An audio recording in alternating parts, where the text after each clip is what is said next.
أعوذ بالله من الشيطان الرجيم بسم الله الرحمن الرحیم. عزیزان من، آج جولائی 1973 کی 29 تاریخ ہے اور درس قرآن کریم کا آغاز سورہ یونس کی 3 آیت سے ہو رہا ہے. پہلی 2 آیات میں یہ کہا گیا تھا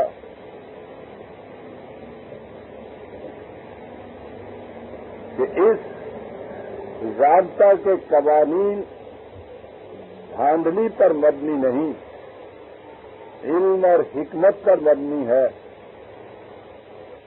علی وجہ البصیرت انہیں دیا گیا ہے. ہر قانون کی ایک غرض و غایت ہے، وہ ایک خاص نتیجہ مرتب کرتے ہیں. لیکن کہا کہ کتاب کی یہ کیفیت،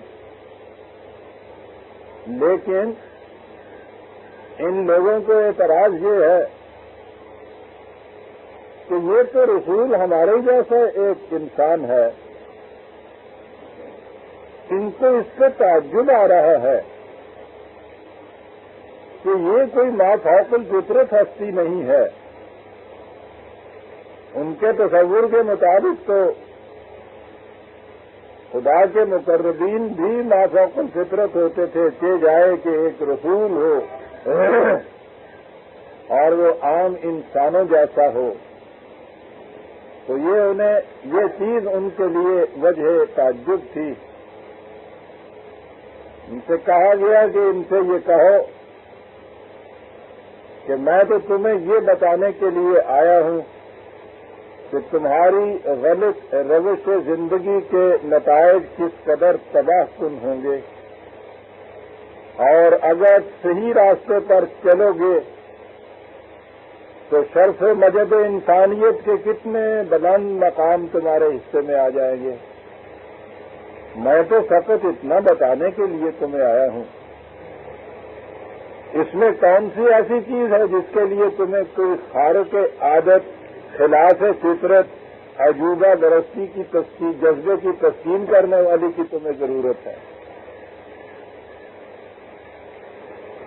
بہت بڑی عجیب حقیقتیں تھی جو 2 ہی آیات میں قرآن بیان کر گیا.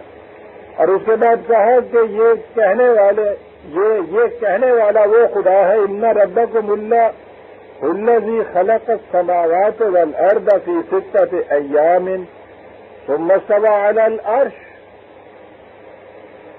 کہنے والا وہ خدا ہے کہ پہلی چیز تو یہ ہے کہ وہ اس سلسلہ کائنات کو عدم سے وجود میں لایا. یعنی تم تقاضا یہ کرتے ہو کہ کوئی چیز معجزے کے طور پہ سامنے آنی چاہیے جس سے ہماری عقل و فکر عاجز ہو، جو کچھ کرنے سے ہم عاجز اور بے بس ہوں. تو تم اس قسم کا تقاضا کرتے تھے نا. یہی تقاضا ہے تو ذرا غور تو کیجئے کہ یہ پوری کائنات اتنی عظیم چیز کا عدم سے وجود میں آ جانا تمہارے نزدیک کوئی معجزہ ہی نہیں ہے. اس سے بڑا معجزہ اور کیا ہو سکتا ہے؟ تم اتنی سی بات کو تو معجزہ مان لو گے کہ اس رسول کے ہاتھ کے اوپر ابھی کچھ نہیں تھا، اس نے کہا اور اس کے بعد ایک سردہ اس کے ہاتھ سے آ گیا. وہ جو عام مشہور باتیں ہیں اسے تو تم معجزہ مانو گے. اور یہ کائنات جو پہلے تھی ہی نہیں اور اتنی عظیم الشان کائنات وجود میں آ گئی، یہ تمہارے نزدیک کوئی معجزہ ہی نہیں ہے.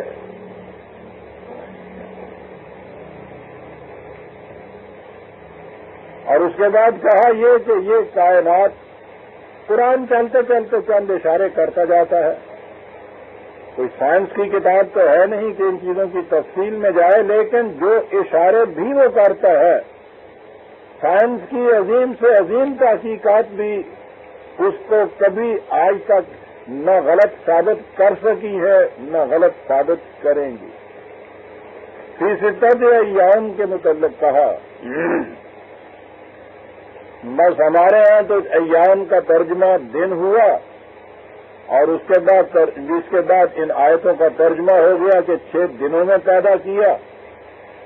6 دنوں کی تفسیر کی تورات کی روح سے۔ یہودیوں کے ہاں یہ چیز، تورات میں یہ چیز ہے نا کہ خدا نے یہ دن کائنات کو 6 دنوں میں پیدا کیا، ہفتے کے 6 دن، یعنی دن اس کائنات کے وجود میں آنے سے پہلے موجود ہوئے نا۔ اور دن تو کہتے ہیں اس کو ہے سورج کے طلوع ہونے کے بعد غروب ہونے تک، یا دوسرے دن طلوع ہونے تک۔ تو یہ جب تک زمین، یہ سورج، یہ اس کی گردش، یہ چیز نہیں ہوگی، یہ اس قسم کا 24 گھنٹے کا تو دن ہی ظہور میں نہیں آئے گا۔ لیکن بہرحال یہ بات ان کی تھی، ہمیں کیا ضرورت ہے ان سے کچھ کہیں؟ ہم تو یہی کہیں گے کہ بتاؤ تو صحیح، یہ کوئی خدائے علیم یہ کہے گا کہ کائنات ابھی وجود میں نہیں آئی تھی اور ہم نے ان کو ہفتے کے 6 دن یعنی سوم، منگل، بدھ، جمعرات، جمعہ، ہفتہ یہ موجود تھے پہلے سے، اور کائنات بعد میں وجود میں آئی۔ یہ ان کے ہاں کی بات، ہمارے ہاں بھی یہی کہا جا رہا ہے۔ انہوں نے پھر اس کے بعد یہ کہا کہ 6 دن میں وہ وجود میں لایا، اس کو تو تھک گیا۔ تو 7واں دن جو ہے وہ آرام کا دن ہے، سبت کا دن، سیٹرڈے یہودیوں کے ہاں۔ قرآن نے ان کے اس تصور کی بھی تردید کی کھلے الفاظ میں۔ کہیں اس نے یہ کہا کہ لا تأخذہ سنۃ ولا نوم، تم خدا کو پہچانتے ہی نہیں ہو، وہ تھک نہیں جایا کرتا، وہ سو نہیں جایا کرتا، اسے اون تک بھی نہیں آتی۔ اور دوسری جگہ یہ کہا کہ اس کائنات کو تم کہہ رہے ہو، وہ چاہے تو ان جیسی ہزاروں کائناتیں وجود میں لے آئے، وہ اس کائنات کو بنا کر تھک نہیں گیا۔ یہ جو الفاظ قرآن میں اس قسم کے آتے ہیں، ان کے لیے اس پس منظر کی ضرورت ہوتی ہے دیکھنے کی کہ یہ خاص لفظ کیوں استعمال کیا۔ وہ دیگر مذاہب کے کسی نہ کسی باطل تصور کی تردید کے لیے یہ چیز آتی۔ سمجھا؟ یہ کہا ہے کہ وہ سو نہیں جاتا، وہ نیند ہی نہیں اس سے آتی، اون تک بھی نہیں آتی۔ یہ ہندوؤں کا ایک عقیدہ یہ ہے کہ یہ ساری کائنات حقیقت میں اپنا وجود نہیں رکھتی، یہ ایشور برہما سو رہا ہے اور اسے یہ خواب آ رہا ہے۔ تو سو رہا کا تصور موجود تھا، تو قرآن نے اس کی تردید کی کہ خدا کو نیند نہیں آتی۔ انہی کا قرآنوں کے اندر ان کے یہ چیز ہے کہ یہ خدا نے ایک ڈرامہ، ایک کھیل ہے، یہ کائنات بنانے میں جو اس نے رچا رکھا ہے، اور وہ خود بھی اس کا ایک ایکٹر ہے معاذ اللہ۔ اور چونکہ وہ چیف ایکٹر ہے، اس لیے ان کے ہاں خدا کا یعنی برہما کا ایک نام ہے نٹ راجن۔ تقسیم سے پہلے آپ لوگوں نے شاید مدراسی جو آیا کرتے تھے سیکریٹریٹ میں، ان کے ناموں کے ساتھ آپ نے یہ سنا ہوگا نٹ راجن لکھا ہوتا تھا۔ نٹ راجن ان کے ہاں یعنی نٹوں کا راجا، جسے آج کی اصطلاح میں چیف ایکٹر کہے گی۔ اور اس لیے کہ ان کے ہاں یہ عقیدہ تھا کہ یہ سارا ڈرامہ ہے جو ایک کھیلا جا رہا ہے، اور اس ڈرامے کا چیف ایکٹر خود خدا ہے۔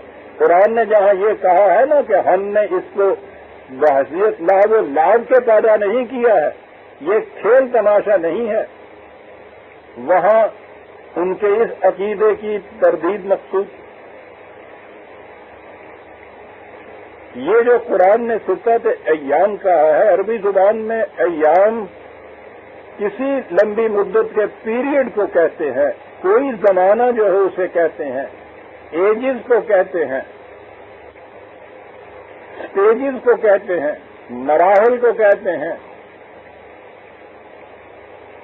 اور آپ حیران ہوں گے کہ آج سائنس کی تحقیق اس طرف جا رہی ہے کہ یہ کم از کم عرض کے متعلق جو تحقیق ہوئی ہے، اور ابھی تو اسی کے متعلق ہو سکتی ہے، کہ یہ ایز اے فنش پروڈکٹ، یعنی مکمل بنی بنائی ہوئی چیز ایک ہی دفعہ وجود میں نہیں آ گئی تھی، بلکہ یہ ابتدائی حیولے سے، جسے نیبولا کہا جاتا ہے، جو گیسز کی شکل میں تھا، اور قرآن نے اسے دخان کہا ہے، ایک سورت کا ہی نام ہے ہمارے ہاں قرآن میں تو دخان، اسے دخان کہہ کے پکارا تھا قرآن نے، کہ وہاں سے پھر یہ پگھلے ہوئے مایا کی شکل میں یہ چیز آئی۔ آگے آئیں گی یہ چیزیں تو میں عرض کروں گا کہ چلتے چلتے وہ اشارہ ایک کر جاتا ہے، اور اس اشارے کے اندر کتنے بڑے سائنس کے حقائق پوشیدہ ہوتے ہیں، جن کی صداقت کی شہادت سائنٹیفک تحقیقات کر رہی ہے۔ یعنی اس کا یہ کہنا کہ پھر یہ حیولہ جو تھا اپنے بنیادی حیولے سے دور دور پھینکا گیا، جیسے گوفیے سے پتھر پھینکا جاتا ہے، یہی چیز ہے جو سائنس بتا رہی ہے۔ ابتدائی اس حیولے سے، جسے وہ شمس کا کہتے ہیں، اس کے تیزی سے جب وہ چکر میں آیا ہے تو چھینٹے اڑے ہیں، سمجھانے کے لیے گوفیے میں سے پتھر کا نکل کے جانا، اور پھر اس کے بعد یہ قرآن کا کہنا کہ یہ اپنے اوپر جو کچھ ہے اسے لیے ہوئے یہ اسی طرح سے چکر میں ہے آج تک۔ یہ ساری چیزیں قرآن کے اندر موجود ہیں۔ تو ستت ایام کے معنی یہ ہفتے کے 6 دن نہیں ہیں، بلکہ 6 مراحل، پیریڈ، سٹیجز ہیں، جن میں اس شکل میں یہ چیز پہنچی ہے۔ اور یہ کچھ اس تخلیق کے بعد ثم استوى علی العرش، پھر وہی ہمارے ہاں تو قدیم تصور یہی ہے کہ یہاں سے اوپر 7 آسمانوں کے اوپر ایک مقام ہے جس میں خدا کا عرش سچ مچ کا بچھا ہوا ہے، اور پھر اس کے اوپر خدا بیٹھا ہوا ہے۔ یہ تو تصور غلط ہے۔ ہوا ماں تو میں نہ ماں تو کون، وہ تو یہ کہتا ہے تم جہاں بھی ہو وہاں خدا کو تم پاؤ گے۔ یہ پھر دوسری چیز آ جائے گی سامنے، یہ عرش میں نے پہلے بھی بتایا تھا، جیسے آپ کے ہاں تخت حکومت بولا جاتا ہے، اقتدار کے لیے بولا جاتا ہے، انہی معنوں میں عربی زبان میں بھی عرش کے یہ معنی ہوتے ہیں۔ وہ جو ملکہ سبا کا تخت تھا لائے تھے، الٹ دیا گیا تھا، وہ کوئی تخت پوش نہیں تھا، تختہ الٹ دیا، آج بھی ہم کہتے ہیں نا یہ۔ تو یہ استوا علی العرش قرآن کی خاص اصطلاح ہے کہ پھر اس نے کائنات کا مرکزی کنٹرول سنبھال لیا۔ صرف تخلیق نہیں ہے کہ اس بنانے کے بعد وہ فارغ ہو کر بیٹھ گیا ہے، اب اسے کچھ تعلق نہیں رہا۔ تخلیق اور اس کے بعد جو قوانین جہاں جاری کیے گئے تھے ان کا کنٹرول وہ اپنے ہاتھ میں لیا۔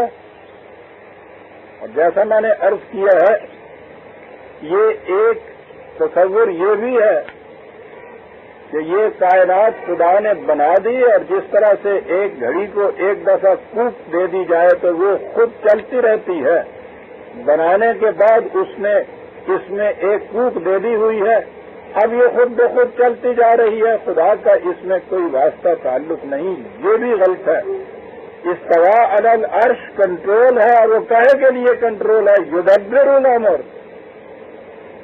اس طرح کڑیوں میں کڑیاں ملاتا چلا جاتا ہے صاحب، تدبیر امور کر رہا ہے وہ۔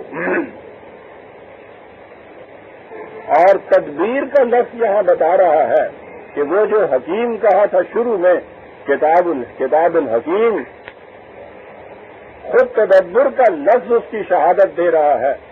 یہ تو دوبر سے ہے، اس کے معنی ہوتے ہیں کہ پیچھے تک جا کر یہ دیکھنا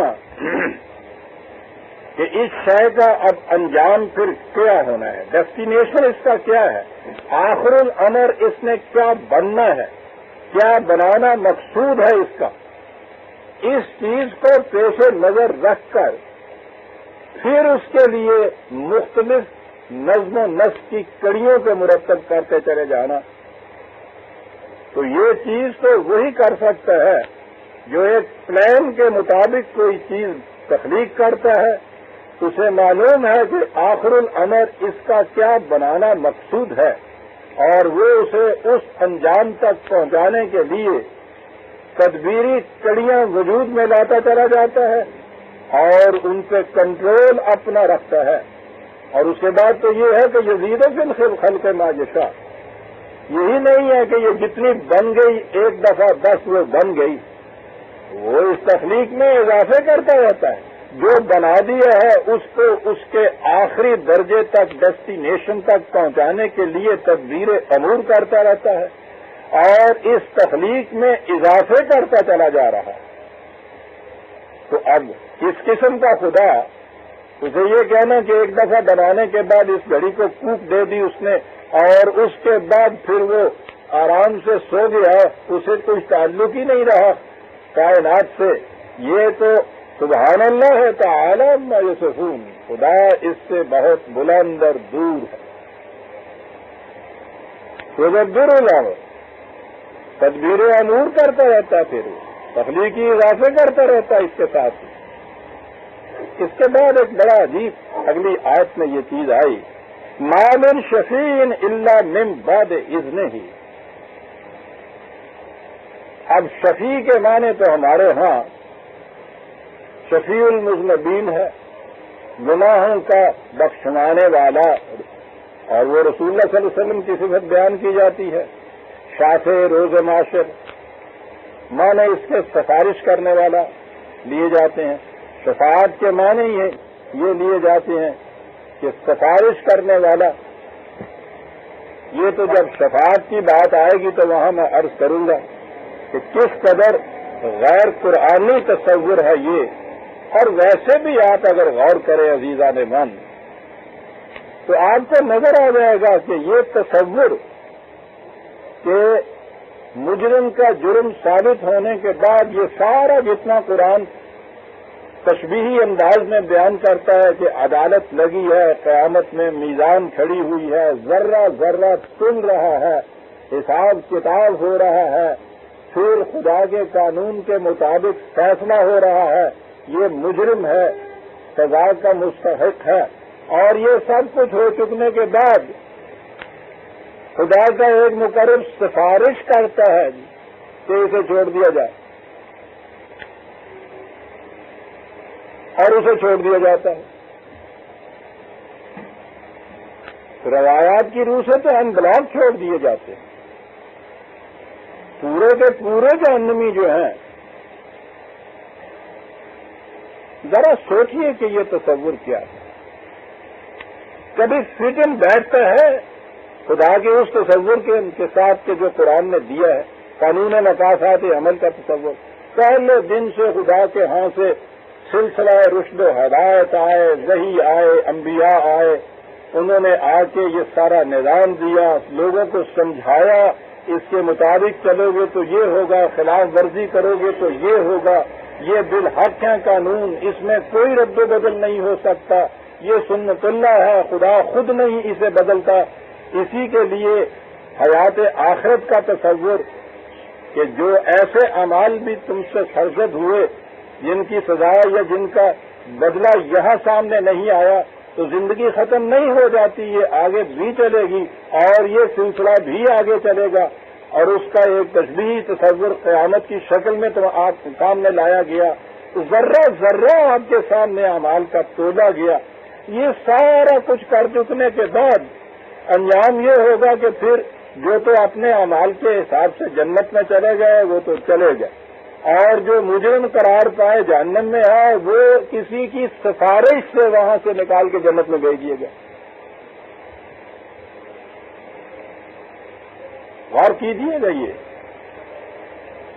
اور پھر سفارش کا تو آپ عزیزان من یہاں کے نظام میں آپ جب یہ بولتے ہیں اس لفظ کو، کسی نظام کو بدترین شکل میں کنڈیم کرنا ہو تو وہاں کہا جاتا ہے کہ صاحب یہاں تو اب قاعدہ قانون کوئی رہا ہی نہیں ہے، یہاں تو صرف سفارش چلتی ہے. تو یہاں کی سفارش کے متعلق تو آپ کا یہ عقیدہ اور یہ تصور، اور عدالت خداوندی میں خدا جیسا ایک جج اور پھر رسول اکرم صلی اللہ علیہ وسلم، ان کے متعلق یہ کہ یہ سفارش جا کے کریں گے، اور سفارش سے یہ نہیں کہ ابھی ملزم کی حیثیت سے ہیں، جو مجرم ثابت ہو چکے ہیں جن کے جرائم سفارش سے چھوڑ دیے جائیں گے. یہ تصور غلط ہے. میں عرض کروں گا کہ یہ کیا چیزیں ہیں جو قرآن نے کہی ہیں. بہرحال شفا کے معنی ہوتے ہیں، وطر کے مقابل میں یہ قرآن میں لفظ آتا ہے، اس کے معنی ہوتے ہیں اکیلا، اور اس کے معنی ہوتے ہیں کسی کا کسی کے ساتھ دو ہو جانا. یہ جو عشاء کی نماز کے بعد وطر پڑھتے ہیں تو وہ اس لیے ہوتا ہے نا کہ یا وہ ایک رکعت ہوتی ہے یا 3 رکعتیں ہوتی ہیں. پاک نمبر جسے آپ کہتے ہیں نا، آڈ فگر، اس کے لیے یہ آتا ہے کسی کے ساتھ 2 ہو جانا. اسی لیے یہ جو گواہ جاتا ہے عدالت میں اسے کہتے ہیں شفیع. وہ اس کے ساتھ کھڑا ہوتا ہے. مجرم یا ملزم اکیلا نہیں رہتا، وہ جو صفائی کا گواہ جاتا ہے اس کے ساتھ کھڑا ہونے کے لیے. عربی زبان میں شفاعت شہادت کے لیے بھی لفظ آتا ہے، کسی کے ساتھ کھڑا ہو جانا. بات تو یہ ہے کسی کے ساتھ کھڑے ہو جانا، 1 سے 2 ہو جانا. یہاں یہ چیز جو آئی ہے تخلیق ارض و سما، استواء علی العرش، تدبیر امور، اس کے ساتھ ہی ہے ما من شفیع الا من بعد اذنہ. ظاہر ہے کہ یہاں یہ شفیع یا شفاعت اس معنی میں تو آ ہی نہیں سکتی، ربط ہی کوئی نہیں ہے یہاں جن معنوں میں ہم گناہوں کی شفاعت کا لفظ لیتے ہیں. یہاں تو تدبیر امور ہو رہی ہے. یہاں تو یہ بتایا جا رہا ہے کہ اس تخلیقی سلسلے میں آگے بات بڑھتی کیسے. پوچھیے سائنسدانوں سے وہ کیا کہتے ہیں. وہ کہہ یہ رہے ہیں یہ قرآن کریم کا یہ اعجاز ہے. اور ایک بہت بڑا یورپ کا ایک مفکر یہ بات کہتا ہے کہ ہماری زبان انگریزی زبان اس اعتبار سے بڑی پور ہے کہ اس میں تخلیق کے لیے صرف ایک ہی لفظ ہے، کریشن. اس نے کہا کہ عربی زبان اور قرآن کریم اس اعتبار سے ہم سے زیادہ ایڈوانٹیجس پوزیشن میں ہے کہ انہوں نے 2 لفظ ان کے ہاں آتے ہیں، امر آتا ہے اور خلق آتا ہے. اس نے کہا کہ کریشن کی وہ سٹیج کہ جب ابھی اس کے وہ اس شکل میں شے نہیں آتی جہاں ہماری محسوس گرفت میں آ جائے، اس سے پہلے جتنے مراحل ہوتے ہیں اس میں بھی وہ تخلیق کی طرف آ رہی ہوتی ہے، لیکن وہ ابھی فزیکل لا کے تابع نہیں آتی. وہ جو پہلا مرحلہ ہے اس کے لیے ہمارے ہاں کوئی لفظ نہیں ہے. قرآن نے اس کے لیے امر کا لفظ استعمال کیا ہے. اور آپ کو پتا ہے ہر بات میں سے بات نکلتی چلی جاتی ہے قرآن کی توحید. مان یہ امر جیسے ہم کہتے ہیں، اور اس کے بعد پھر ہمارے ہاں یہ امارت کا لفظ آیا، امیر کا لفظ، اور پھر امیر تو ہمارے ہاں پھر اور ہی معنی میں. دیکھیے الفاظ کی بھی سرگزشت عجیب ہوتی ہے.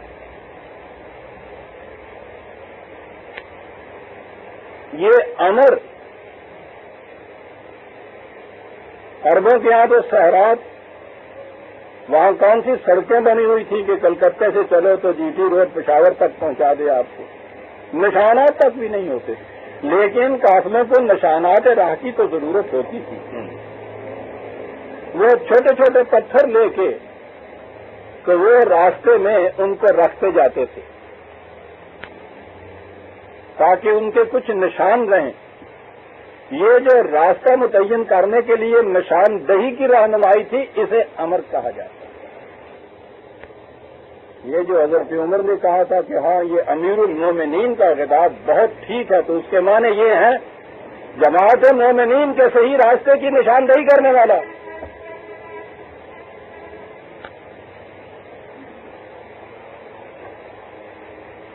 اب اس کے بعد آپ کے ہاں پھر دیکھیے یہ 10 کن کن معنوں میں آیا. امیر کن معنوں میں آیا، پھر مامور کن معنوں میں آپ کے ہاں پھر استعمال ہوا، امارت کے کیا معنی آپ کے ہاں ہو گئے.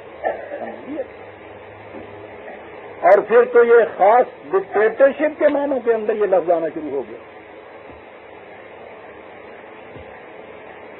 بارہا اس نے کہا یہ ہے، میں کہہ یہ رہا تھا کہ ایک چیز جو ہمارے سامنے محسوس شکل میں آتی ہے اس سے پیشتر وہ چلی آ رہی ہوتی ہے نشاندہی کرتی ہوئی اپنی اس منزل تک پہنچنے کے لیے. یہ منزل ہے جسے امر کہتا ہے، لہ الخلق والامر. امر میں بھی اسی کا اقتدار ہے اور خلق کے عالم میں بھی اسی کا اقتدار ہے. اور پھر جب وہ یہ محسوس شکل کے اندر نمودار ہوتی ہے اسے خلق کہا جاتا ہے. اور خلق کے بنیادی معنی ان کے ہاں ہیں. یہ جہاں سے اخلاق اسما اور خلق اور یہ چیز آپ کے ہاں ہے، یہی بنیاد ہے اس کی. اس کے معنی ہوتے ہیں مختلف چیزوں کے خاص تناسب پرپورشن کے ساتھ ان کو ایک دوسرے کے ساتھ ملا دینا. تخلیق ہوتی اس طرح. یہ جو نت نئی چیزیں آپ بناتے چلے جاتے ہیں نا، اس میں صرف اتنا ہی کرنا ہوتا ہے کس چیز کو کس چیز کے ساتھ ملا دیا جائے. آکسیجن الگ، ہائیڈروجن الگ. اب ان دونوں کو ساتھ ملا دیا جائے تو پانی.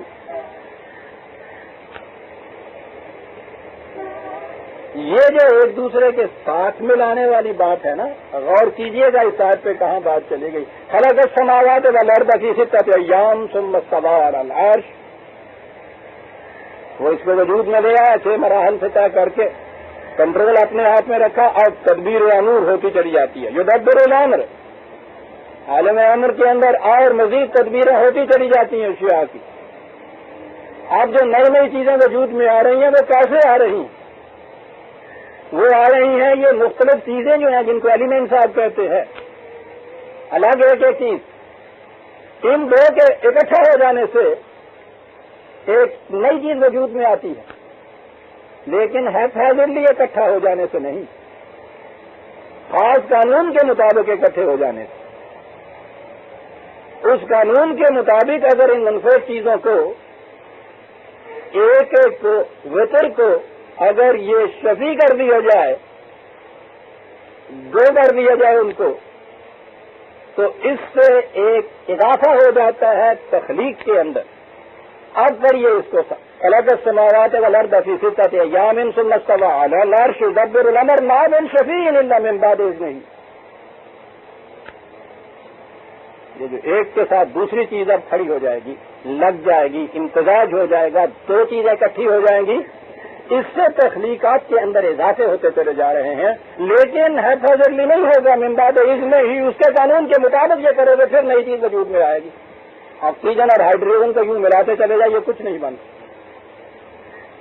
اس کی ایک پرپورشن ہے H2O،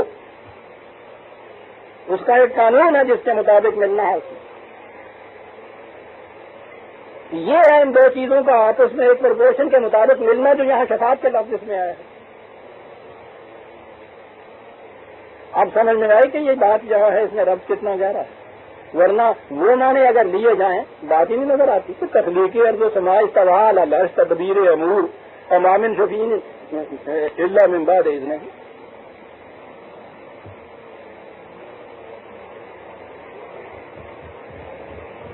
محرم نہیں ہے کوئی نواحائے راز کا یہاں، ورنہ جو حجاب ہے پردہ ہے ساز کا.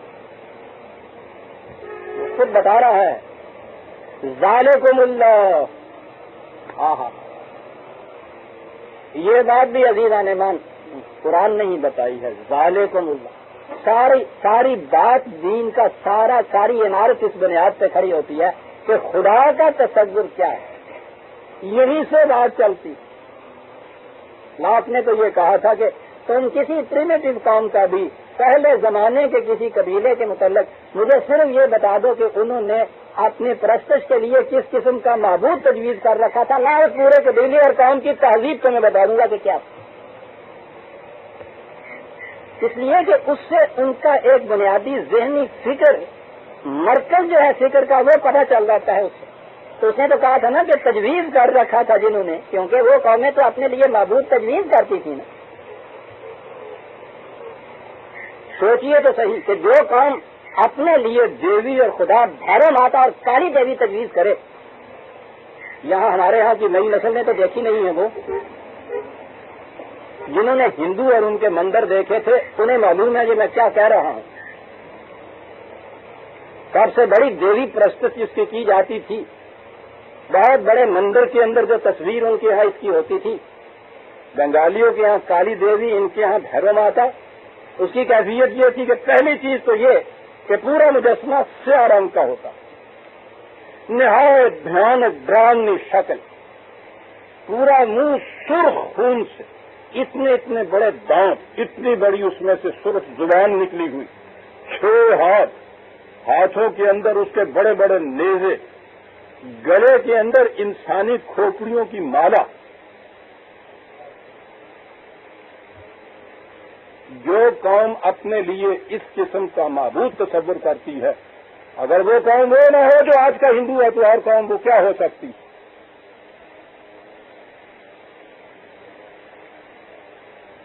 اس نے صحیح کہا تھا، مجھے صرف اتنا بتا دو کہ اس قوم نے اپنے لیے، اپنی پرستش کے لیے معبود کس قسم کا تجویز کر رکھا ہے، میں اس قوم کی پوری ذہنیت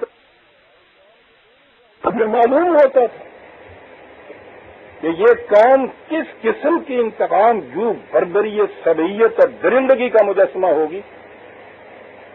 تو غنیمت تھا کہ اس کو ناخن نہیں ابھی ملے ہوئے تھے، قوت اس کے پاس نہیں تھی۔ ایسی قوم کو اگر قوت نصیب ہو جائے تو اس کے بعد آپ دیکھیے تو صحیح، جنہوں نے معبود یہ تجویز کر رکھا تھا آپ نے۔ سوال سارا یہ ہے کہ جسے معبود، جسے الہ، جسے خدا کہا جاتا ہے، وہ کس قسم کا ہے کسی قوم کے پاس؟ وہاں تو وہ فکر انسانی کا تراشیدہ ہوتا تھا، یہاں تو فکر انسانی سے ماورا ایک سرچشمہ علم جو تھا، اس نے بتایا نا کہ خدا کیسا ہے، ورنہ انسانی فکر میں تو کسی محدود فکر میں بھی لامحدود آ ہی نہیں سکتا۔ برتر از خیال و قیاس و گمان و وہم، لہذا خدائے حقیقی ہے قسم کا، کس قسم کا، اسے خود خدا ہی بتا سکتا ہے۔ انسانی محدود فکر اس لامحدود کا تصور ہی نہیں کر سکتی۔ وحی نے یہی کیا، اور وحی اپنی منزہ شکل میں قرآن کریم کے اندر ہے۔ تو قرآن کریم کی بنیادی چیز یہ ہے کہ اس نے خدا کا تصور جو دیا ہے، الہ کا تصور جو دیا ہے، پہلے یہ تصور ہی دنیا کی کسی اور مذہبی کتاب کے اندر نہیں آپ کو ملے گا۔ اور اگر آپ قرآن کریم سے خدا کا تصور پورا سامنے لے آئیں اور اس کے بعد لوگ کو یہ تصور دے دیں، تو پھر وہ بتائے گا کہ جو قوم اس قسم کے خدا کو اپنا الہ مانتی ہے، اس کی ذہنیت، فکر، تہذیب، تمدن کس قسم کی ہو سکتی ہے۔ اور یہیں اگر ان آیات میں دیکھیے تو اس خدا کے تصور کا ایک ہلکا سا گوشہ سامنے آیا ہے نا، کتاب دینے والا خدا، قانون دینے والا۔ قانون آمریت کا نہیں ہے، ڈکٹیٹرشپ کا نہیں ہے، کتاب الحکیم ہے، حکمت کے مطابق قانون دینے والا۔ میں کہتا ہوں یہ دو ہی لفظ اگر صرف ہوتے، سوچئے کہ یہ خدا کا یہ تصور کہ ہر شے قانون کے مطابق ہے، قانون حکمت پر مبنی ہے۔ جو قوم ایسے معبود، ایسے خدا کو اپنا الہ تصور کرے، یعنی اسٹینڈرڈ اپنے سامنے رکھے اپنے ہاں کے نظام کا، آپ سوچئے اس کا نظام کیسا ہوگا؟ یہ اکثر قانون پر مبنی، قانون حکمت پر مبنی۔ پھر اس میں کوئی چیز عجوبہ پرستی کی نہیں ہے. اگلی آیت جو تھی کہ انہیں اس کے اوپر تعجب ہو رہا ہے. قانون سمجھ میں آ جانے والا تمہارے. اور پھر وہ خالق ارض و سما یا بدیع السماوات والارض یا فاطر السماوات والارض. پہلی چیز اس خدا کی یہ ہے کہ وہ محتاج نہیں ہے کہ میٹیریل اس کے پاس کوئی ہو تو اس سے کوئی چیز بنائے.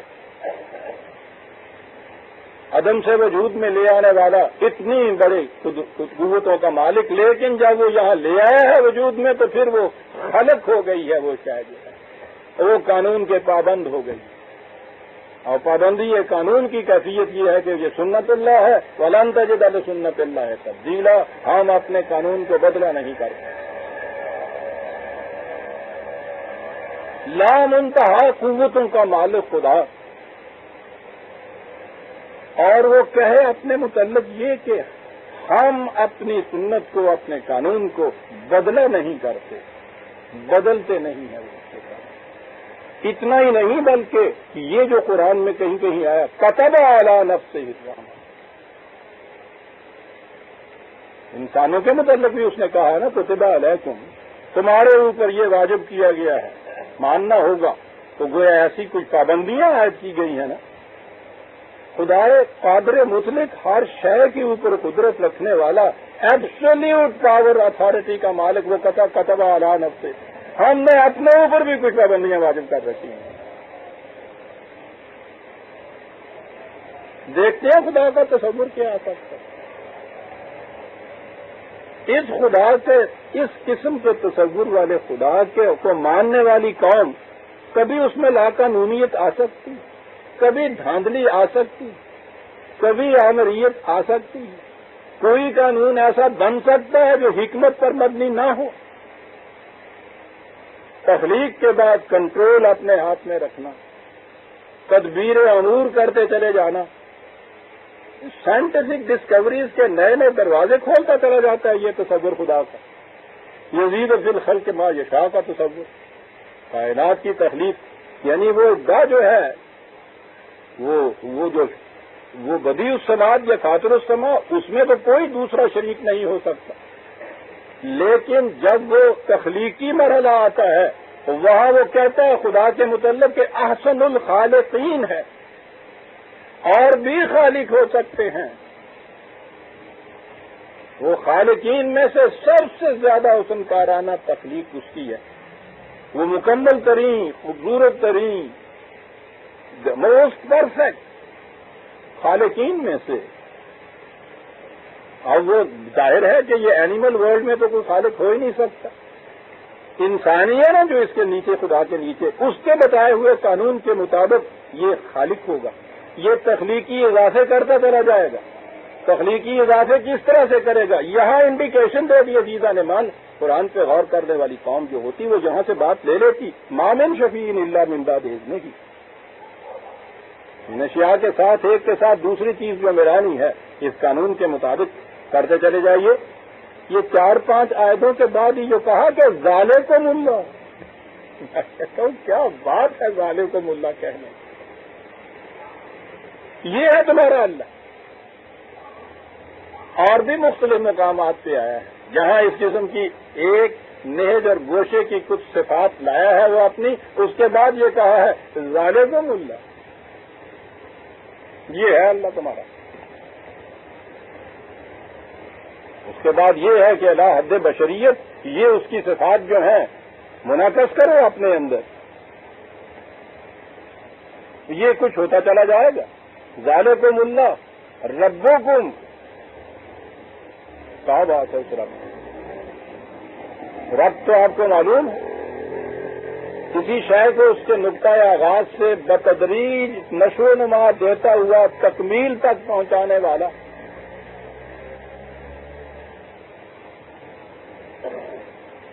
یہ ہے جسے رب کہا جاتا ہے عربی زبان میں. ربکم،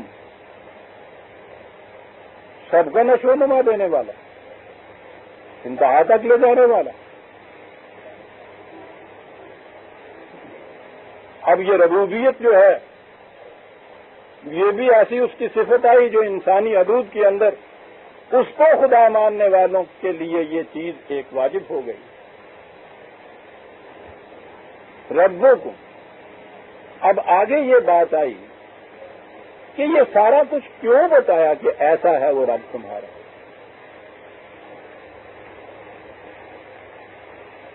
کیا مقصد تھا اس کا؟ اتنی سی بات تھی کہ ذہنی طور پہ ہم نے مان لیا کہ ہاں صاحب ہمارا خدا اس قسم کا ہے، یا مناظرہ کرنے کے اندر ہم جیت گئے آریوں سے کہ تمہارا خدا تو ایسا ہے، ہمارا خدا ایسا ہے، اور اس کے بعد پھر وہ ایک جشن، ایک جلوس نکالا فتح کا، گھر میں اپنے آ گئے، خوش ہو گئے، ہمارا خدا ایسا ہے. بات آگے چلو نا کہ ایسا خدا ہونے سے کیا بات ہے. بات وہ ہے جو رات میں کہی کہ جس قسم کا خدا کا تصور، اس قسم کی اس قوم کی فکری ذہنیت، تخلیقی کارنامے کس طرح سے یہ ہوگی. ذالکم اللہ کے بعد کہا ربکم، کہا مقصد یہ ہے ربوبیت عامہ. تمہارے متعلق ایسا خدا ماننا، اس کا مقصد کیا ہے؟ کہا مقصد یہ ہے کہ فاعبدوہ ہو. اب پھر ترجمہ انہی تصورات کے مطابق ہوا. جنہوں نے صرف پرستیدہ مانا، اس کا ترجمہ پرستش کیا، تو آگے بات یہ ہوگی کہ اس خدا کی پرستش کرو. پرستش تو یہ تو فارسی کا لفظ، فاعبدوہ ہو ہمارے ہاں بھی پھر عبادت کا ترجمہ ہی پرستش کیا. عربی زبان میں قرآن کریم میں بھی یہ جو مادہ ہے آپ دیکھیے گا، اس کے معنی ہی ہے کسی کی معبودیت اختیار کرنا، کسی کی محکومیت اختیار کرنا، کسی کے قوانین کی اطاعت کرنا، ان کے مطابق چلنا. اب بات آگے سامنے کہ یہ ہے وہ جو بتایا چلا جا رہا ہے کہ یہ سارا قصہ، اور آپ دیکھتے ہیں کس طرح سے کہ قانون کی کڑیوں سے کڑیاں ملتی چلی جا رہی ہیں.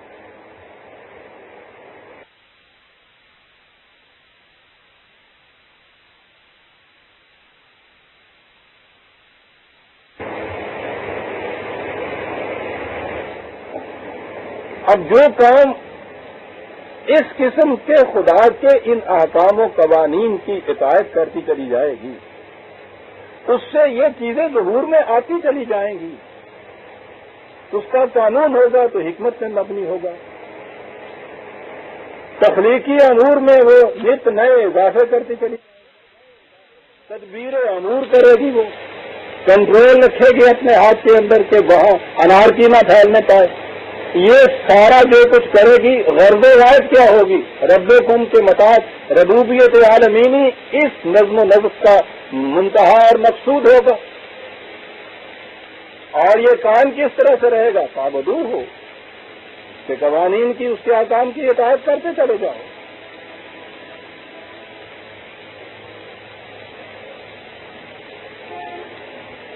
یہ ہے تمہارا. اور یہ کہنے کے بعد کہا افلا تذکرون، کہو بات سمجھ میں آئی؟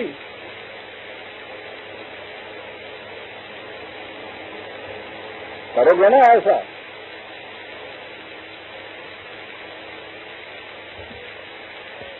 یہاں تک تو چیز ایسے نظر آ رہا تھا جیسے طبعی امور کی بات ہے، فزیکل لاز کی ہی گفتگو کچھ ہو رہی تھی نا، یوں نظر میں آ رہا تھا.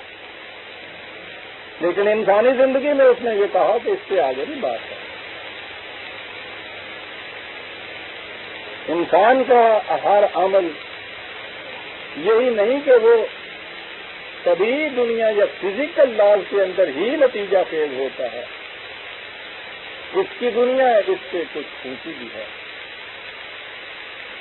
جسے انسانی دنیا کہا جاتا ہے. فزیکل لاز یا طبعی امور کے تابع تو حیوانات بھی ہوتے ہیں.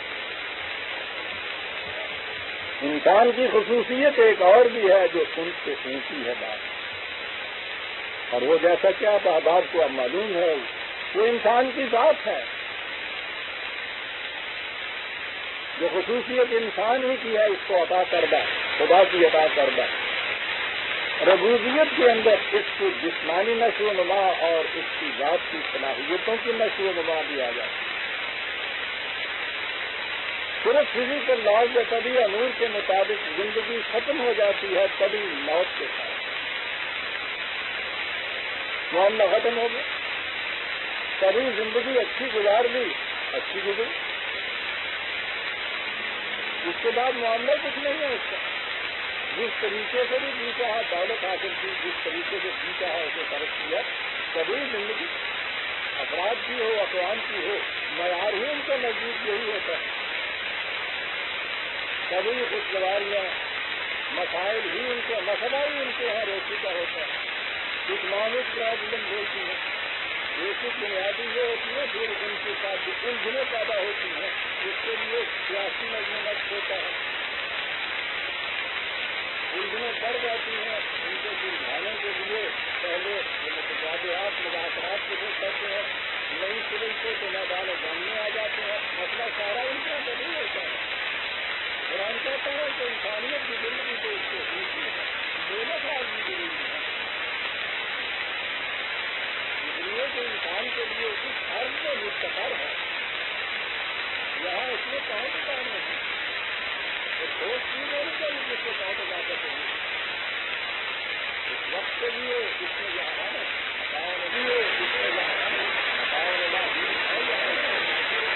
لیکن یہ انتہا نہیں ہے زندگی.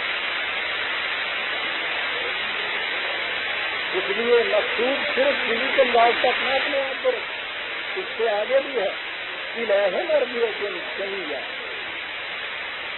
یہ جو اس کی طرف لوٹنے کی بات قرآن کے کہا کرتا ہے. یہ الفاظ متعدد مقامات سے آتے ہیں. انا للہ و انا الیہ راجعون والی بات. الہ مرجعکم جمیعا، افراد کے لیے بھی، اقوام کے لیے بھی، پوری انسانیت کے لیے بھی. تو وہ ایسی بات نہیں کہ کوئی خاص مقام ہے جہاں جانا ہے. خدا تو مقام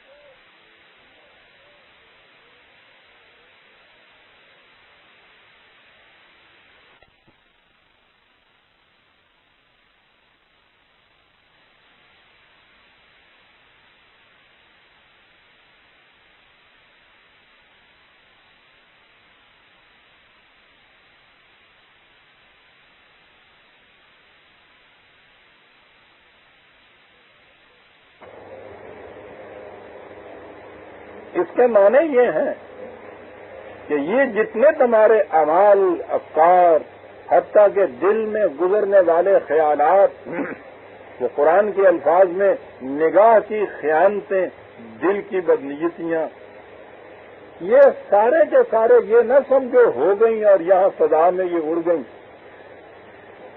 یہ بات نہیں ہے. ان پہ بھی اس کا کنٹرول ہے. ان میں سے ایک ایک شے اس کے قانون مکافات کی طرف پہنچائی جاتی ہے. اس کے مطابق یہ نتیجہ خیز ہوتی. ابھی اگلی آیت پوری ہو لینے دیجیے، پھر بات سمجھ میں آئے گی یہ کیا کہہ گیا ہے قرآن. بڑی عظیم آیت آ رہی ہے ابھی. یہ ہے الہ مرجعکم جمیعا. یہ نہیں ہے کہ موت کے ساتھ تمہارا خاتمہ ہوا. ایک ایک عمل اور ایک ایک خیال تک اور ایک ایک ارادہ تک جو ہے یہ کہیں منتشر نہیں فضا میں ہو گیا تمہارے جسم کے اجزاء کی طرح. اس نے تو جانا ہے اس عدالت کی طرف جہاں اس میزان کے مطابق فیصلے ہونے ہیں ان تمام امور کے. وعد اللہ حقاً، جیسے اس طبی زندگی کے اندر یا طبی دنیا کائنات کے اندر تم دیکھ رہے ہو کہ اس کے قوانین بالکل حق ہیں، ٹھوس حقیقتیں حق کے معنی ہوتے ہیں. اسی طرح سے یہ جو ہم نے کہا ہے کہ انسانی زندگی کے انسان کا ہر عمل حتیٰ کہ اس کا خیال تک بھی ہمارے قانون کے تابع نتیجہ سے ہوگا، یہ بھی ایک حقیقت ثابتہ ہے. یوں ہی شاعری نہیں کر رہے ہم. شاعری تو وہ کہتا ہے کہ رسول کے شاعر نشانی نہیں ہوتی. وعد اللہ حقاً. آگے آئیے صاحب. یہاں بھی یہ آیت آئی ہے اور مقامات پہ بھی آئی ہے بڑی ہی عظیم آیت ہے. ابھی تک میں دیکھ رہا ہوں کہ اس پہ عمل تو ایک طرف رہا، فکری طور پہ بھی اس کے متعلق سوچا نہیں گیا. ہے بڑی عظیم چیز ایک. اِنَّهُ يَبْدَأُ الْخَلْقَ ثُمَّ يُعِيدُهُ. اس نے اس عالم خلق کی ابتدا کی، وہی بدیع السماوات والارض. اسے وہ وجود میں لایا، عدم سے وجود میں لایا، ابتدا ہے یہ. آگے جو کہا جاتا ہے نا ثم یعیدہ، پھر لوٹائے گا اس کو. صرف لوٹانا نہیں، بلکہ وہ یہ کہ جو وجود میں لایا اس کو پھر وہ گردشیں دے رہا ہے. ان گردشوں کے اندر سے یہ چیز نکھرتی ہے، سنورتی ہے. وہ المصور بھی ہے، الباری بھی ہے. باری کے معنی ہوتا ہے جو حشو و زوائد کو الگ کرتا چلا جائے. مصور جو ہوتا ہے جو اس کو ایک فارم دیتا چلا جائے. عظیم ہے یہ صفات خداوندی عزیزان من. ایک مصور کا یہ آپ کو معلوم ہو کہ یہ کتنی بڑی حقیقت ہے. ارسطو کا سارا فلسفہ اس کے اوپر تھا، بیس کرتا تھا. وہ پلیٹو سے ڈفر کرتا ہے اپنے استاد سے کہ وہ یہ کہتا تھا کہ یہ ساری چیز عالم خیال کی ہے. بات دوسری طرف چلی جائے گی، لیکن کیا کروں تو میں جانی پڑتی ہے کہ یہ خیالات کی دنیا کی ہستی کے مت فریب میں آ جائے یہ اثر. عالم تمام ہلکائے دام خیال ہے. یہ ہے پلیٹونک فلسفی والے. اسی کا شاگرد جو تھا اس نے کہا کہ یہ غلط ہے. یہ جتنے چیزیں تصوراتی ہیں، اس نے کہا تھا کہ خدا المصور بھی ہے، وہ اس کو فارم بھی دیتا ہے. اور جب وہ فارم دیتا ہے تو وہ تخلیق کے درجے کے اندر آ جاتی ہے. دیکھتے ہیں کہاں سے بات شروع ہوتی ہے. ایک لگتا ہے کہ آدمی خدا آگے اس فارم کو دینے کے لیے ایک پروسیس جو ہے الباری کا طرح. بریون بریتن تو آپ کو معلوم ہے نا. اس کے معنی ہے ان چیزوں کو حشو و زوائد کو الگ کرتے چلے جانا. یہ بڑی بڑی چیزوں کو بنتے تو ہم نے دیکھا نہیں.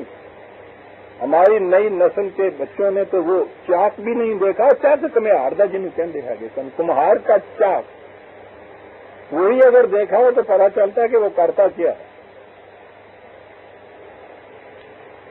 چک کو تو وہ گردش دیتا ہے. یہ ہے یعیدہ، گردش دیتا ہے. وہ کرتا کیا ہے؟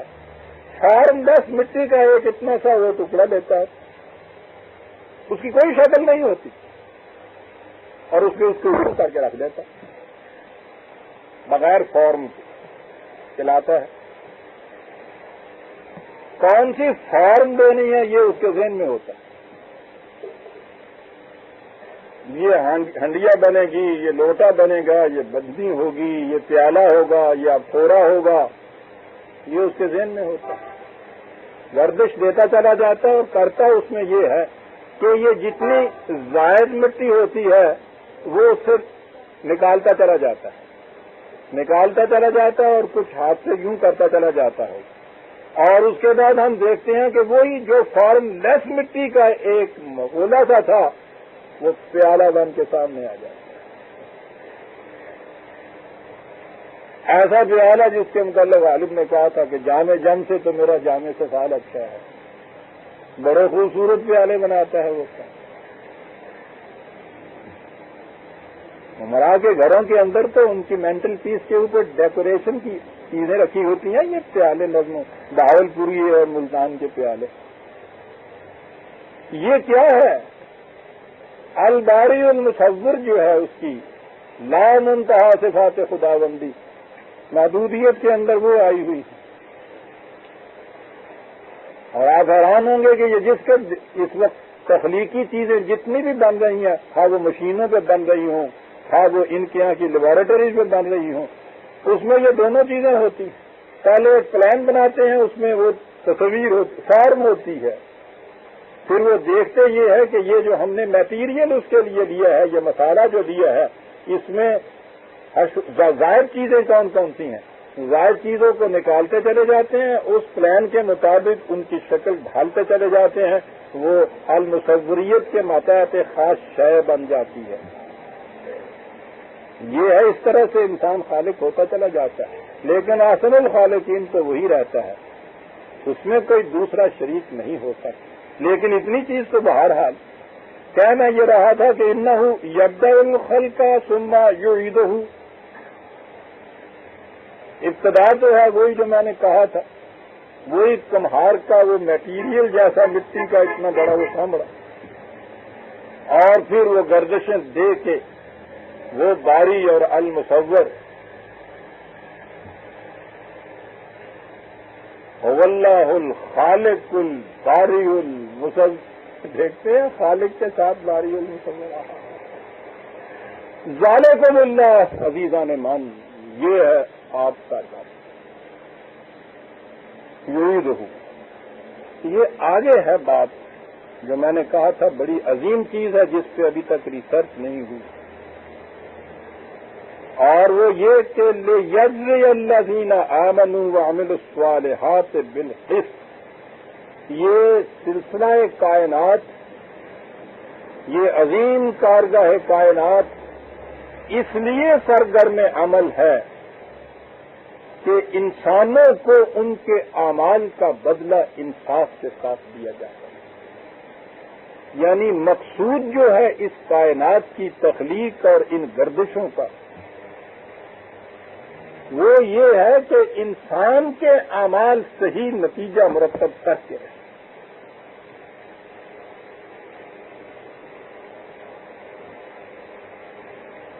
آپ غور کیجیے، وہ جو man is the measure of everything کہا تھا کسی یونان کے فلاسفر نے، کیا عجیب بات تھی کہ یہ سارا کچھ انسان کے لیے نظر آتا ہے۔ 1400 سال پہلے قرآن یہ کہہ رہا ہے کہ یہ سارا سلسلہ کائنات جس کی ابتدا اس نے کی، اب جو گردشوں کے اندر چلا جا رہا ہے، یہ ہے لے یجزی اللہ، یہ بڑی چیز ہے، لے یجزی اللہ، تاکہ انسان کے اعمال اس کے قانون کے مطابق نتیجہ خیز ہوتے چلے جائیں۔ یہ تو ساری کائنات اس لیے گردش میں ہے۔ وہ اس کی تو سمجھ میں بات نہیں آئی تھی، یہ بہت سوچنے والا تھا۔ اس نے جو کہا تھا نا کہ رات دن گردش میں ہے، 7 آسمان، ہو رہے گا کچھ نہ کچھ، گھبرائیں کیا۔ 7 آسمانوں کی گردش سے وہ کہتا تھا کہ ہو رہے گا کچھ نہ کچھ، یہ تھا خیال اس کا بھی ادھر، لیکن یہ بات تو وہ نہیں بتا سکتا تھا کہ ہو کیا رہے گا۔ اور پھر ہمارے ہاں جب یہ مجوسیت کا اثر آیا ہے، مجوسیت تو تقدیر ہے نا، تو ان کے ہاں تو اس چیز کو انہوں نے گردش افلاک سے تعبیر کر دیا۔ آسمانوں کی گردش سے انسانوں کی تقدیر وابستہ ہے۔ آپ دیکھتے ہیں کہ بگڑا ہوا دین جو ہے وہ مذہب میں تبدیل ہو کر کچھ پہلے دھندلکے سے نقشے تو اس میں ہوتے ہیں، لیکن بعد میں بات کچھ اور بن جاتی ہے۔ نظر آتا ہے کہ یہ چیز ان کے ہاں بھی جو وحی آسمانی آئی ہوگی ان کے پہلے پیغمبر کو پر، اس میں یہ چیز ہوگی کہ یہ جو ہے یبدأ الخلق ثم یعیدہ لیجزی الذین، یہ وہاں بھی ہوگی کہ یہ جو گردش ہے کائنات کی، یہ اس لیے ہے کہ انسانوں کے اعمال نتیجہ خیز ہوں۔ بڑی عظیم حقیقت ہے۔ وہ آگے چل کے اس نے یہ فکری شکل اختیار کر لی کہ یہاں انسانوں کی دنیا میں جو ہوتا ہے یہ گردش افلاک سے ہوتا ہے۔ دیکھا دندلکا سا نقشہ وہی ہے، شکل بگڑ گئی، اور بگڑنے کے بعد ہوا گیا اپنے اختیار، اپنے ارادے اور اعمال کا مختار انسان مجبور ہو کے رہ گیا۔ مجبور بھی کس کا ہو کے رہ گیا؟ افلاک کا مجبور ہو کے رہ گیا۔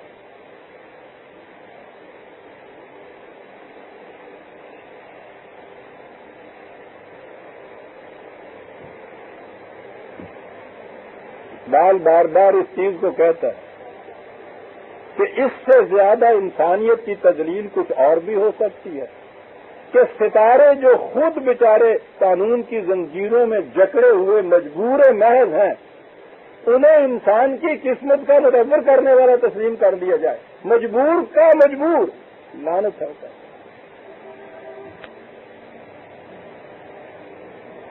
تیرے مقام کو انجم شناس کیا جانے کہ خاک زندہ ہے تو تابع ستارہ نہیں۔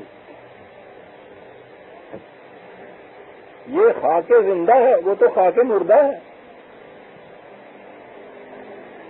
دیکھ آئے ہیں نا ایک قبر کو تو کم از کم، جسے دنیا کی حسین ترین محبوبہ چاند کہا جاتا تھا، خاک مردہ۔ اب چاند کی گردش کے متعلق کہنا کہ وہ ایک زندہ انسان کی تقدیریں بنا رہا ہے، لو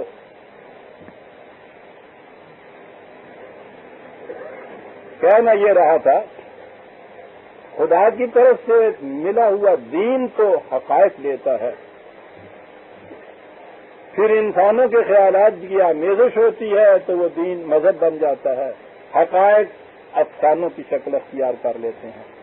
دھندلے سے اس پہلے دین کے تصور اس میں ہوتے ہیں،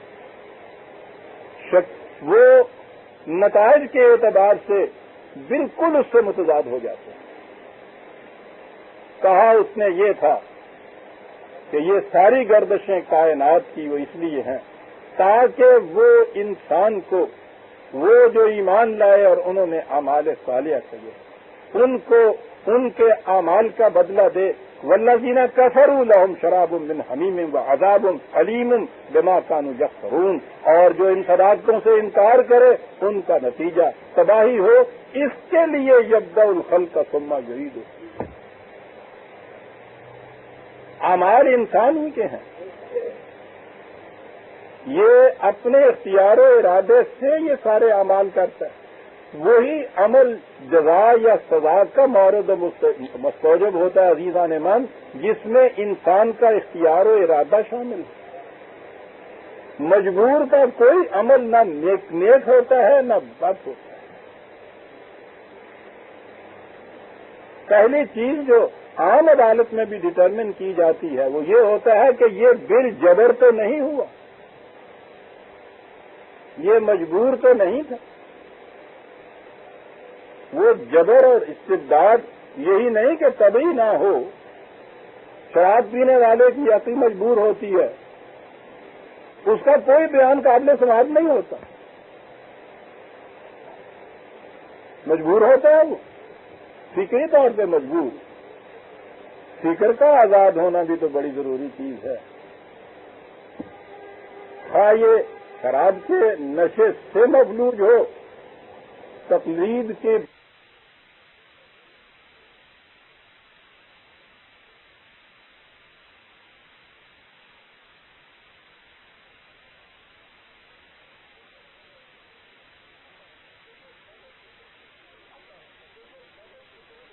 آتا ہے کہ یہ لغو قسم کی تمہاری قسمیں جو ہی تم کھا لیتے ہو یہ ایسی قابل مواخذہ، لیکن وہ ہے قابل مواخذہ تعمدت قلوبکم، جس میں تمہارے دل کا ارادہ شامل ہے۔ تو یہ اعمال جتنے ہیں جس میں انسان کا اپنا اختیار و ارادہ شامل ہے، ان کے نتائج مرتب کرنے کے لیے کائنات کا یہ سلسلہ جاری و ساری ہے، اور جیسا میں نے عرض کیا ہے عزیزان من، اس پہ کوئی ریسرچ آج تک نہیں ابھی ہوئی ہے۔ بڑا عظیم موضوع یہ کہ انسانی اعمال کے نتائج مرتب کرنے میں اس کائناتی نظم و نسق اور کارگاہ کائنات کا کیا تعلق ہے۔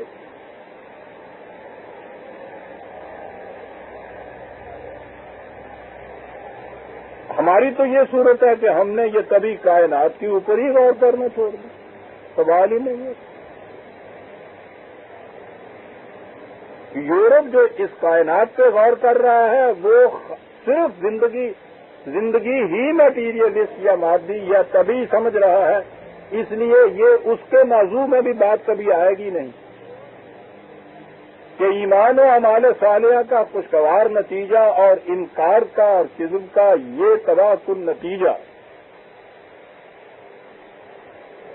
یہ اعمال جو انسان نے اپنے اختیارات سے سرزد کیے ہیں، ان کے نتیجے میں خارجی کائنات کا نظم و نسق یہ کیا پارٹ پلے کرتا ہے، یہ ہوگا عظیم موضوع انسان کے لیے۔ اور ظاہر ہے کہ یہ تو کبھی کوئی جسے مسلمان طبیعی سائنٹسٹ آپ کہیں گے، مومن جسے کہیں گے، یعنی وہ جو اس چیز پہ ایمان رکھے قانون مقاصد عمل پر، کہ انسان کے دل میں گزرنے والا خیال بھی اس کے لیے ایک نتیجہ مرتب کرتا ہے، حالانکہ کبھی قانون کے مطابق تو وہ باہر کی دنیا میں کوئی نتیجہ مرتب نہیں کرتا۔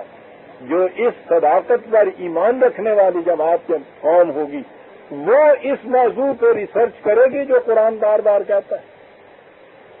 حوالے کئی ہیں اس کے لیے، بہرحال ایک اور آیت جو ہے بالکل اسی قسم کی وہ پیش کر رہا ہوں میں 53/31 53/31 سورہ والنجم کی آیت 31 وَلِلَّهِ مَا فِي السَّمَاوَاتِ وَمَا فِي الْأَرْضِ،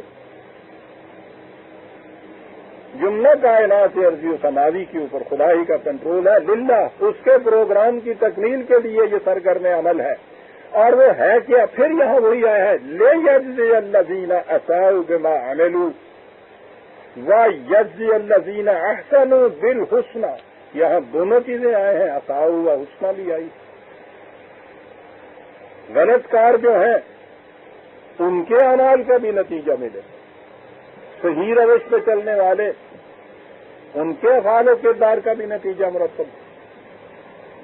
تو یہ چیز کہ یہ خارجی کائنات کی اس نظم و نسق اور گردش کا انسانی اعمال کے نتیجہ پیدا کرنے میں اس کا تعلق کیا ہے، میں نے کہا ہے کہ یہ بہت ہی عظیم اور گہرا موضوع ہے جو ابھی تک محتاج تفتیش و کاوش ہے، اس پہ غور و فکر بھی ابھی تک نہیں ہوا۔ یہ جب انسان کے سامنے آئے گا معلوم نہیں کیا دروازے نئے کھلیں اس کے سامنے۔ اور یہ تو کتاب قرآن تو قیامت تک کے انسانوں کے لیے دعوت غور و فکر ہے، کسی ایک دور والے کے لیے تو نہیں ہے۔ اور اس کا طریق اس نے خود بتایا ہوا ہے کہ ہم عالم انفس اور آفاق میں اپنی نشانیاں دکھاتے چلے جائیں گے حتی یتبین لہم انہ الحق، اور اس طرح سے یہ حقیقت واضح ہو کے سامنے آ جائے گی کہ قرآن کا ایک ایک دعویٰ حقیقت ثابتہ ہے۔ یہ بھی تو اس کا دعویٰ ہے کہ یہ جو خارجی کائنات کی گردشیں ہیں انسانی اعمال کے نتائج مرتب کرنے میں یہ بھی اپنا پارٹ پلے کرتی ہیں۔ یہ بھی حقیقت اس وقت سامنے آئے گی جب انفس اور آفاق میں چھپے ہوئے اسرار کائنات ان پر سے مزید پردے اٹھیں گے تو پھر یہ عروس حقیقت مسکراتی ہوئی سامنے آئے گی۔ عظیم دور ہوگا عزیزان من، بہت پہلے پیدا ہو گئے، پھر وہ آیا ہے اسی کی طرف کہ یہ خدا ہے تمہارا، پھر خارجی کائنات کی طرف۔ دیکھیے درمیان میں غائب بتا دی کہ کہیں تم اس کو اسی طرح سے نہ پڑھتے چلے جاؤ کہ ہاں صاحب یہ جیسے کہ فزکس کا ایک استاد لیبارٹری میں کھڑا ہوا کوئی لیکچر دیتا ہے، محدود ہے اس کا سارا دائرہ علم اور جو کچھ وہ سکھا رہا ہے، جو کچھ یہ سیکھ رہے ہیں صرف طبعی دنیا کے اوپر۔ درمیان میں ایک آیت وہ لے آیا کہ نہیں، اس کا تعلق تمہارے اعمال سے ہے۔ پھر اس کے بعد وہ اسی طبی کائنات کے نظام کے اوپر آیا وَالَّذِي جَعَلَ الشَّمْسَ ضِيَاءً وَالْقَمَرَ نُورًا وَقَدَّرَهُ مَنَازِلَ لِتَعْلَمُوا عَدَدَ السِّنِينَ وَالْحِسَابَ۔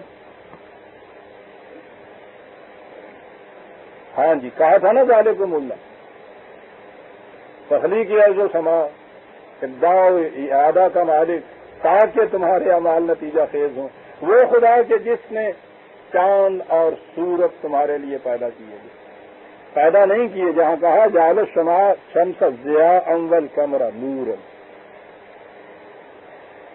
وہ ٹھیک کہا تھا پرنجل پیٹیسن نے، جس کا میں نام لیا ہے کہ عربی زبان اور قرآن بہت ایڈوانٹیجس پوزیشن میں ہے کہ اس میں الفاظ جو ہیں یاد رکھیے جنہیں مرادفات آپ کہتے ہیں، جیسا میں کئی دفعہ کہہ چکا ہوں، مرادف کے یہ معنی نہیں ہوتے کہ ایگزیکٹلی وہی معنی ہوتے ہیں اس کے، یہ تو زبان کا نقص ہوتا ہے۔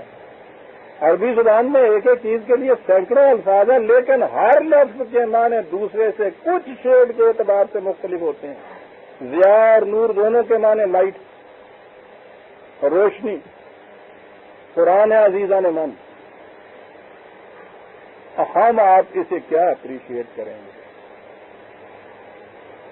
پوچھیے ان سے کہ جو کائنات کے ان رموز اور قوانین پہ غور و فکر کرتے ہیں کہ بات کیا گیا۔ سائنس کی تحقیق آپ کی یہ بتا رہی ہے نا کہ سورج کے اندر تو اپنی روشنی ہوتی ہے، وہ خود بجائے خیش روشن بھی ہے، حرارت بھی اس میں اپنی ہوتی ہے۔ یہ چاند جو ہے یہ خود اس کے اندر اپنی روشنی نہیں ہوتی، یہ سورج کی دی ہوئی روشنی ہے جسے ہم کہیں گے، یعنی اس کی چمک اس کے اوپر پڑتی ہے، اور جسے ہم تابندہ مہتاب کہتے ہیں، تابندگی اس کی ساری مستعار ہوتی ہے، جیسی ہماری فکریں مستعار ہیں ساری مغرب کی۔ لیکن بہرحال چمکتا ہوا حسین چاند روشنی اپنی نہیں ہے، دوسرے سے لی ہوئی، مانگی ہوئی، کہہ دو کہ میک اپ کیا ہوا۔ بات یہ ہے دوسرے سے لی ہوئی روشنی۔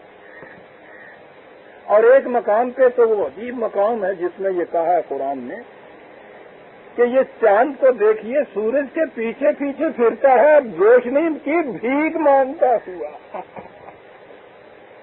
لیکن یہ بات وہ کہہ گیا کہ روشنی اس کی اپنی نہیں ہوتی۔ یہاں کہا ہے کہ شمس کو ضیاء اور قمر کو نور بنایا۔ عزیزان من، عربی زبان میں ضیاء کہتے ہیں بذات خود روشن کوئی چیز، نور کہتے ہیں اس روشنی سے جو دوسرے سے لی ہوئی ہوتا ہے۔ کیا کتاب ہے؟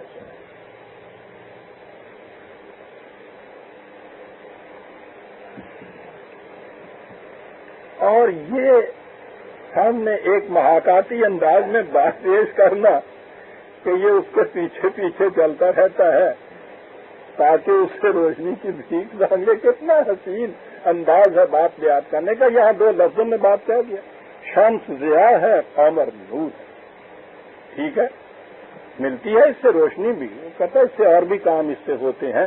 قدرہ منازلہ، یہ ہم نے چاند کی منزلیں مقرر کر دی ہیں۔ یہ پہلی رات کا چاند باریک، وہ بال سا باریک، یا شاعروں کو تو محبوب ملتے ہیں نا، محبوب کا ناخن تراشا ہوا آسمان پہ جا کے پہلی رات کا چاند بن گیا، بہت اچھا جی۔ اب پتا چلے گا ان کو جی جب وہ اس کی شکل محبوب کی سامنے آئے گی ہے پہلی رات کا چاند، پھر وہ منازل ہیں اس کی، وہ بڑھتا چلا جاتا ہے۔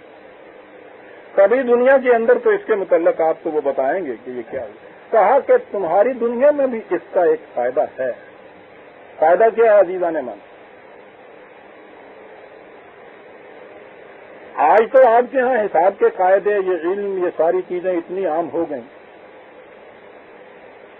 کہ کیلنڈر کے مطابق سارا حساب آپ کرتے ہیں، دنوں کا، مہینوں کا، سالوں کا، گھنٹوں کا، پلوں کا، سیکنڈوں تک کا۔ یہ علم کی روح سے آپ حساب متعین کر رہے ہیں۔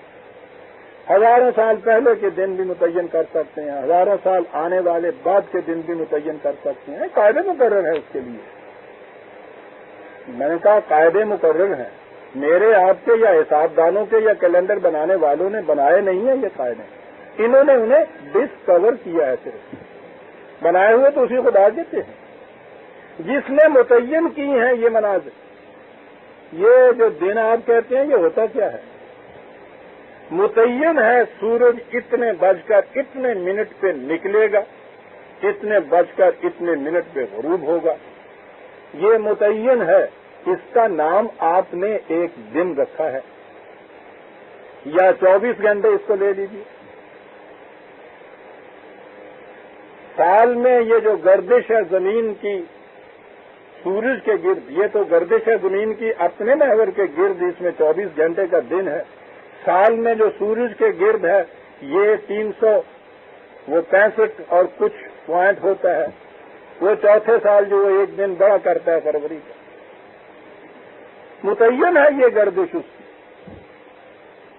پہلی چیز تو یہ کہیے جو اس نے کہا قدرہ منازل. دیکھا تقدیر کا لفظ کہاں سے نکلا ہے. ہم نے متعین کر دیے ہیں اس کے لیے یہ مطابق. یہ ایک پیمانے اس کے لیے متعین کیے ہوئے ہیں، قانون بنا دیا ہے اس کے لیے.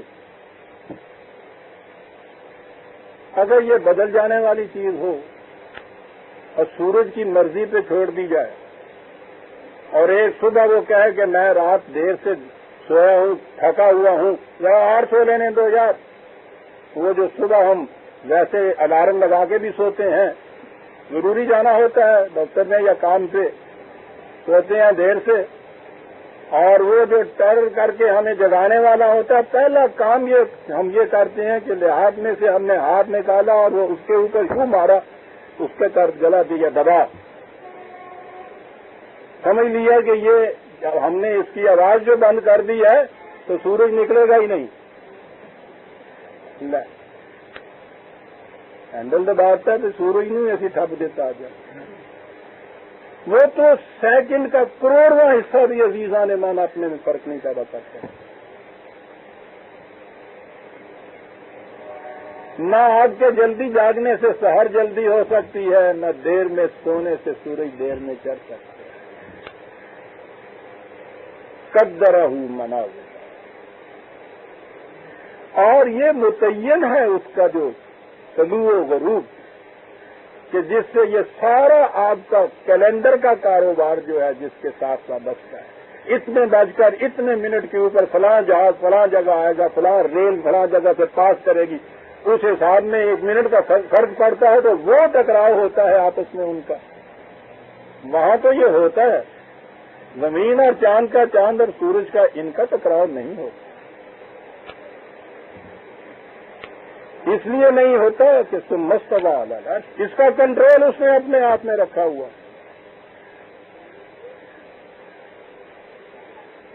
میں کہہ یہ رہا تھا کہ آج تو علم کی روح سے، ریاضی کی روح سے حساب رکھنا کچھ مشکل نہیں. وہ آج سے بہت پہلے کی پریمیٹیو ایج کی قومیں، جہاں حساب کتاب کچھ نہیں تھا، آتا ہی نہیں تھا انہیں، وہ اپنا حساب کس طرح سے رکھتے. پھر خاص طور پہ عرب کے صحرا نشین، جہاں کوئی آبادیاں ہی نہیں ہوتی کہ کسی دوسرے سے پوچھ لے کہ تاریخ کی ہے. وہ بتانے والا بھی کس طرح سے بتائے کہ تاریخ کیا ہے. ان کے پاس کوئی طریقہ ہی نہیں. ان تمام کے پاس ایک ہی طریقہ تھا کہ وہ چاند کو دیکھ کے بتا دیتے تھے. اتنی مشق ہم پہنچا رکھی ہے انہوں نے. اب بھی ستاروں کی گردش سے راستے متعین کرنے، چاند کی ان منازل سے، یعنی وہ کتنا بڑا ہے بڑھتے ہوئے، کتنا چھوٹا ہے گھٹتے ہوئے، نہایت آسانی سے وہ تاریخیں بتا دیتے تھے. آج انویں رات ہے. یہ چیز تو میں نے اپنے ہاں بچپن میں اپنے ہاں کی دادی دادے والدہ مرحومہ جو ابھی ان کا انتقال ہوا، ان کی کیفیت یہ تھی. ان کے وقت میں یہ گھڑیاں بھی شاید نہیں تھی یا وہ نہیں رکھتے تھے، یوں دیکھ کے چاند کو اندازہ بتا دیتے تھے. جیسے یہ ستاروں سے وہ بتاتے تھے کہ انی کو رات باقی ہے. یہ بڑی چیز تھی چاند کے گھٹنے اور بڑھنا کا یہ پیمانہ. کہا کہ اس سے کم از کم یہ فائدہ تو تمہارے ہاں یہ ہوتا ہے کہ تم اس سے عدد السنین والحساب، گنتی اور حساب رکھتے ہو. لیکن عزیزان من، یہ تو قرآن ہے. چاند کی روح سے حساب رکھنے کے محتاج وہی قومیں ہیں جن کے ہاں ابھی یہ ریاضی کا علم نہیں آتا.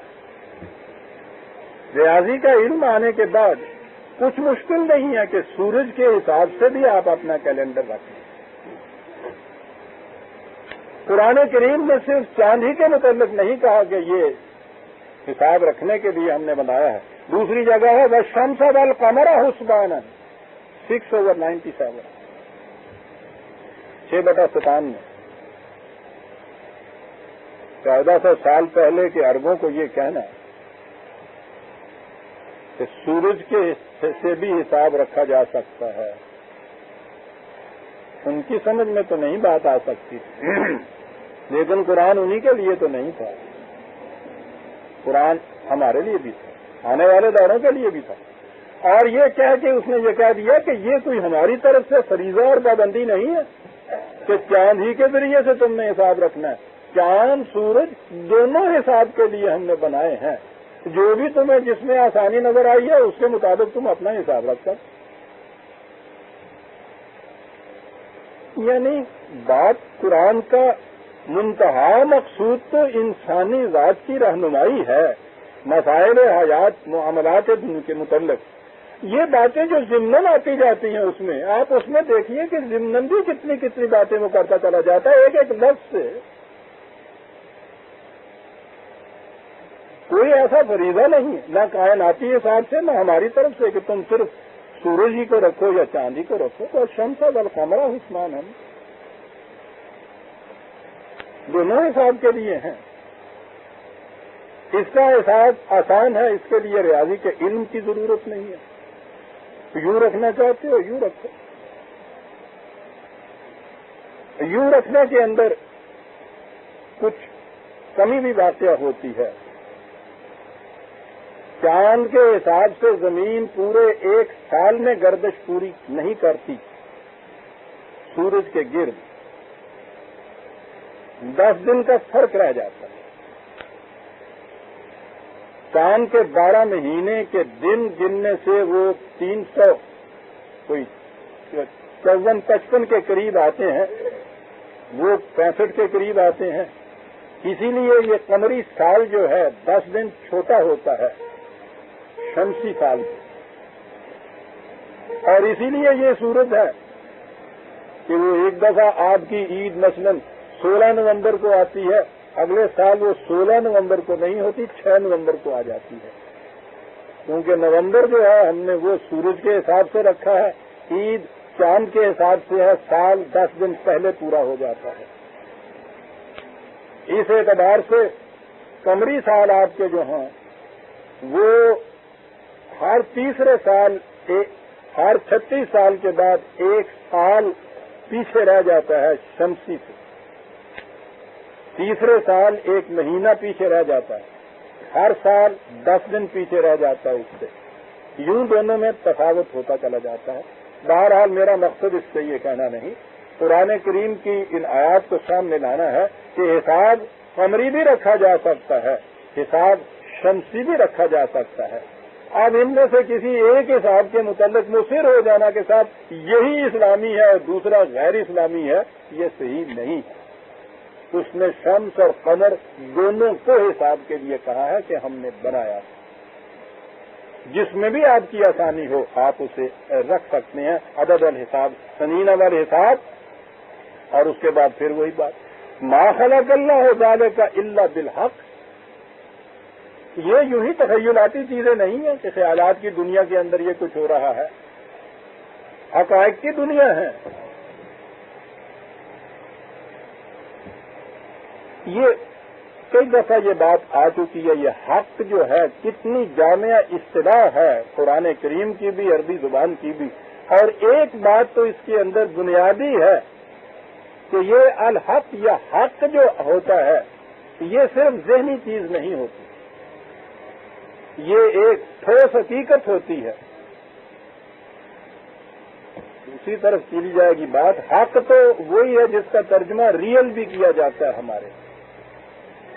وہاں سے جو ورب بنایا ہے نا انگریزی والوں میں نہیں، ریئلائز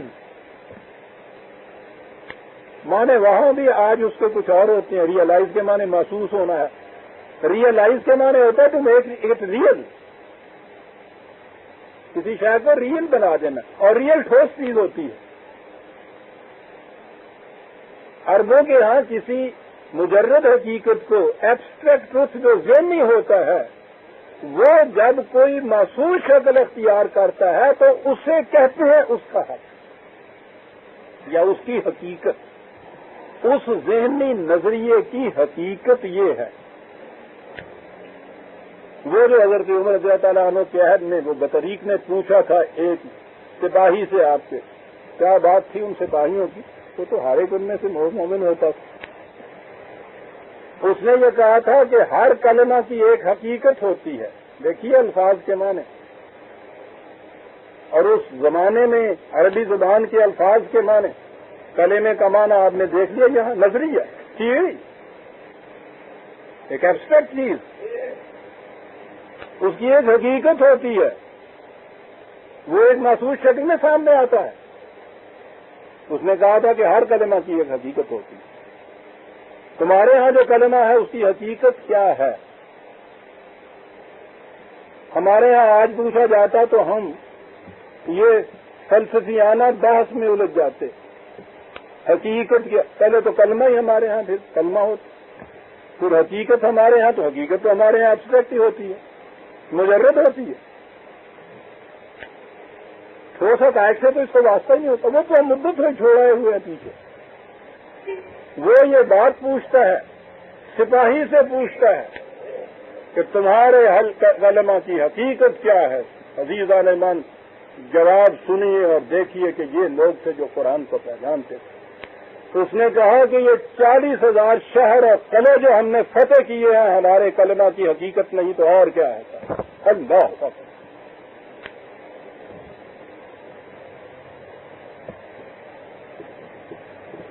ولایت بادشاہی، علم اشیاء کی جہانگیری، یہ سب کیا ہے؟ فقط ایک نقطہ ایمان کی تفسیریں، یہ اس کلمہ کی، آپ کے ہاں کے کلمہ کی حقیقتیں ہیں۔ آپ کے ہاں کا ایک سپاہی یہ بات جانتا ہے کہ اس نے کیا پوچھا ہے، اور اسے معلوم تھا کہ میرے اس کلمہ کی حقیقت کیا ہے، جس کلمہ میں مجھے یہ کہنا پڑتا ہے کہ لا الہ الا ہو، اس کے سوا کوئی صاحب اقتدار نہیں ہے۔ اس کلمہ کی حقیقت یہی ہوگی کہ اس کلمہ کا ماننے والا، اس کے سامنے دنیا میں کوئی صاحب اقتدار نہ ہو سوائے اس کے، اور یہ اسی صورت میں ہو سکتا ہے کہ یہ شہر اور قلعے اور مملکتیں کسی انسان کے اقتدار میں نہ رہیں، اس کے اقتدار میں آتی چلی جائے۔ یہ تھی کلمہ کی حقیقت۔ اللہ اکبر۔ مگر اب یہی کلمہ کیا ہے اقبال کے الفاظ میں؟ یہ کلمہ یہ کہتا ہے کہ اب یہ آپ کے ہاں صرف علم کلام کا ایک مسئلہ بن گیا ہے، ایک مسئلہ ہے علم کلام، یہ مسئلے بن گئے ہمارے، انہیں پتا تھا حقیقت کیا ہے، ما خلق اللہ ذالک الا بالحق، یہ ریئلٹی ہے، اور جب یہ مشہود شکل میں یہ چیزیں سامنے آتی ہیں تو وہ محسوس حقیقتیں ہوتی ہیں، نظر آ جاتا ہے کہ یہ بالحق پیدا کیا۔ وما خلق اللہ فی السماوات والارض،